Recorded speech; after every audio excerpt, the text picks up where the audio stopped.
Un gênant, le tambour major, jongle sans effort avec chacun la pomme d'or. Les tapins, les joyeux clampins, comme des lapins pour marcher les copains.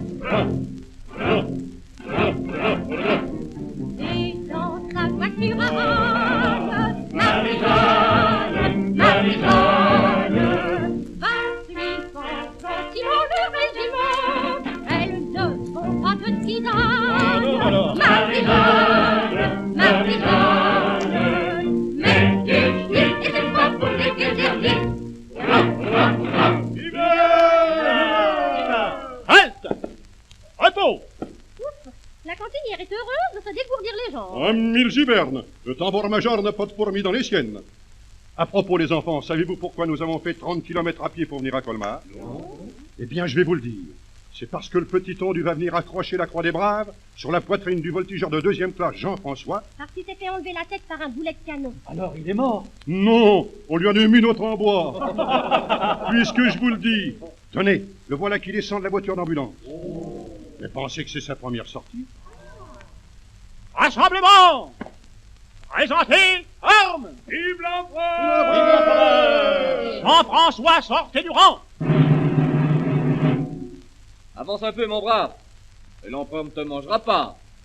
Jean-François, te voilà désormais avec une tête de bois. Elle n'est pas jolie, mais à 500 mètres, elle fait encore son petit effet.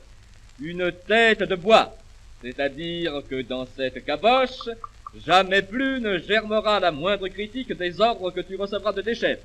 Comme l'obéissance aveugle est la plus grande qualité du soldat, tu es le premier voltigeur du monde. Mais où as-tu perdu la tête? Sire, à Austerlitz. Ah, tu es alsacien? Non, sire, je suis baritien. Allons donc, tu as l'accent des bords du Rhin. C'est parce qu'on a sculpté ma nouvelle tête dans un sapin tête fausse. Ah, tu as de la peine d'avoir une tête de bois, sans quoi je t'aurais tiré les oreilles. Jean-François, tu te tiendras désormais à la disposition de Marie-Jeanne, qui ne peut plus rester seule à la cantine de ma garde. D'autant que c'est une femme qui a bien de la tête pour deux. De plus, je te décore de la Légion d'honneur. Vive l'empereur! Fermez le banc! Vive l'empereur! Attention, vous autres! En avant,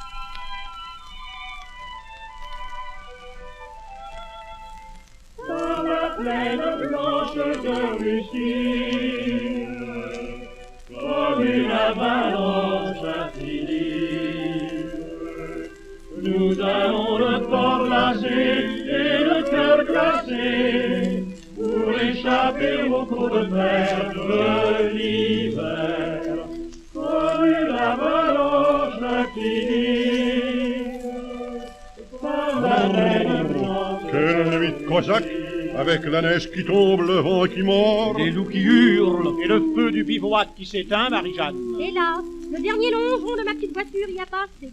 Je n'ai plus de bois. Alors, les enfants, roulons-nous dans nos pots de bique et serrons-nous autour de l'âne Barnabé. Toi, Jean-François, avec ta tête de bois, comme tu ne risques pas d'avoir le nez gelé, assieds-toi sur le tambour et veille. C'est bien, dormez. On va toujours essayer. Qui fait l'ombre. Chut, tais-toi, laisse-les dormir.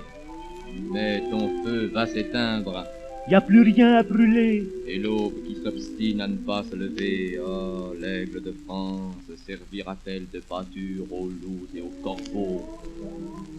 J'ai froid, Jean-François, j'ai froid jusqu'au fond de l'âme. On ne construit pas un monde avec des baïonnettes. Oui, labourer les champs avec des affûts de canon, c'est préparer des moissons de misère. Je me suis trompé. Il est juste que j'expie. Mais eux qui n'ont commis d'autre crime que de m'aimer et d'avoir confiance en moi, Jean-François, je te dis tout cela parce que tu es le seul à qui je puisse le dire, parce que tu as une tête en bois. C'est vrai, je n'y pensais plus. J'ai une tête en bois et le bois ça brûle. Que fais-tu? Je défisse ma tête pour la faire brûler. Vive l'empereur! Viens, ou plutôt si. Jean-François a jeté sa tête de bois dans le feu qui mourait, pour que je n'ai pas froid. C'est un brave qui n'a pas le cœur en bois.